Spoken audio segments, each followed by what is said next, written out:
अस्सलाम वालेकुम दोस्तों, वेलकम टू नॉलेज फैक्ट्स। क्या होगा अगर हम एक दिमाग से दूसरे दिमाग में डायरेक्ट इंफॉर्मेशन पहुंचाएं? क्या होगा अगर हम एक दूसरे का दिमाग पढ़ सकें? क्या फिर कोई राज बाकी नहीं रहेगा?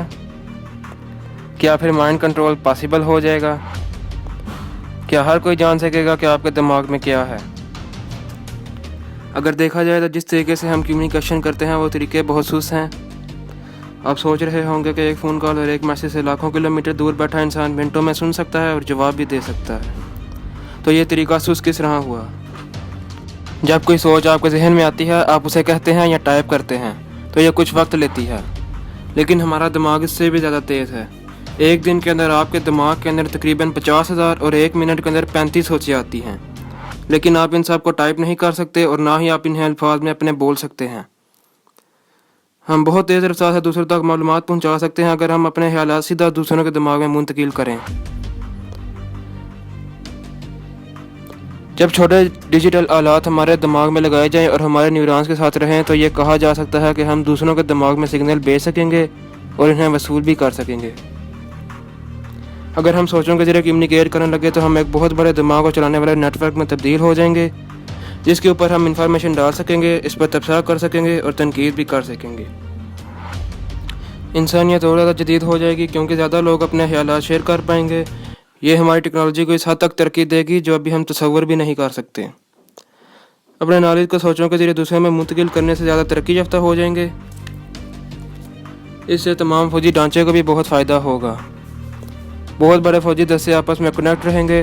फ़ौज को हुक्म देना और उन तक कोई खबर पहुँचाना आसान हो जाएगा। इससे खेलों का भी बहुत फ़ायदा होगा। खेल के दौरान खिलाड़ी खामोशी से आपस में कम्युनिकेट करने के काबिल होंगे। हम तेज़ी से और आसानी से तालीम हासिल कर सकेंगे। मानी तौर पर किसी पेचीदा कंसेप्ट की वजाहत करने की बजाय आपके उस्ताद अपनी सोच के ज़रिए अच्छी वजाहत कर सकेंगे। मसनूई ज़हानत के बारे में भी हमें नहीं भूलना चाहिए। अगर आपकी गाड़ी के पास मसनूई ज़हानत है तो आप इसे अपने दिमाग के ज़रिए कंट्रोल कर पाएंगे। यही सब कुछ आपके फ़ोन, कंप्यूटर, रोबोट पैड और हर उस चीज़ के साथ होगा जिसके पास मसनूई ज़हानत होगी। चीज़ों पर काबू पाना हमें बहुत अच्छा लगता है, लेकिन क्या हो अगर इसे लोगों के दिमाग पर काबू कर लिया जाए? यह सुनने में तो काफ़ी अच्छा लगता है, लेकिन ये कोई मुनासिब बात नहीं कि आपको कंट्रोल किया जाए। खुशकिस्मती से आप इस काबिल होंगे कि आप इंतखाब कर सकेंगे कि आपको क्या बात दूसरों से शेयर करनी है। कोई भी इस वक्त आपकी सोच नहीं पढ़ सकता जब तक आप उसे इसकी इजाज़त ना दें। माइंड रीडिंग का ये दौर काफ़ी खामोश होगा। अभी हम किसी से बातचीत करने के लिए आमतौर पर ज़बान, टाइपिंग, इंटरनेट कम्युनिकेशन और स्क्रीन का इस्तेमाल करते हैं। अगर हम इस सारे बोझ को कम करके सोचों के जरिए बात करने लगे तो ज़बान के साथ क्या होगा? हम अपनी आवाज़ की डोरी को इस्तेमाल करना छोड़ सकते हैं। हो सकता है हम अपनी ज़बान ही भूल जाएं। हम अपने न्यूरॉन्स के बंडल के बारे में ज़्यादा कुछ नहीं जानते।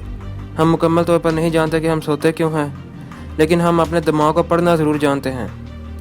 हमारा दिमाग केमिकल सिग्नल्स और इलेक्ट्रिकल सिग्नल के ज़रिए इंफॉर्मेशन वसूल करता है और भेजता है। हम इन सिग्नल्स को इस मैटर के ज़रिए पढ़ते हैं जिसे इलेक्ट्रोएन्सेफेलोग्राफी या EEG कहते हैं। लेकिन अब हम इंफॉर्मेशन को एक दिमाग से दूसरे दिमाग में मुंतकिल कर सकते हैं, लेकिन इसके लिए भी अभी हमें एक डिवाइस की ज़रूरत पड़ती है जो हमारे दिमाग को पढ़े और इस इंफॉर्मेशन को दूसरे दिमाग में मुंतकिल करे। इसके लिए हमारे पास एक तरीका है जिसे ट्रांसक्रैनियल मैग्नेटिक स्टिमुलस या TMS कहते हैं। ये इंफॉर्मेशन रिसीव करने वाले के दिमाग के छोटे से हिस्से को एक्टिवेट करने के लिए इसमें इलेक्ट्रिक करंट भेजता है और यही सब कुछ इंफॉर्मेशन भेजने वाले के दिमाग के साथ भी करता है। साइंसदान ऐसी डिवाइस बनाने में कामयाब हो गए हैं ये दो लोगों को सोचों के जरिए इंफॉर्मेशन शेयर करने के काबिल बनाती है। 80,000 किलोमीटर के फासले पर दोनों लोगों को बैठाकर इस डिवाइस का टेस्ट किया गया जो काफ़ी हद तक कामयाब रहा।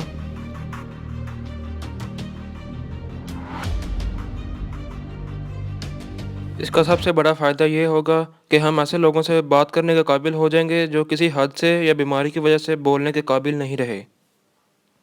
दिमाग के ज़रिए वीडियो गेम खेलने का तजर्बा भी किया जा चुका है, लेकिन साइंसदानों का कहना है कि इसमें अभी मज़ीद बेहतरी की ज़रूरत है।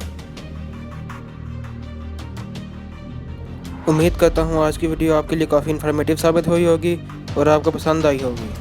अगर आपको वीडियो अच्छा लगा तो इसे लाइक कीजिए और दोस्तों के साथ शेयर कीजिए।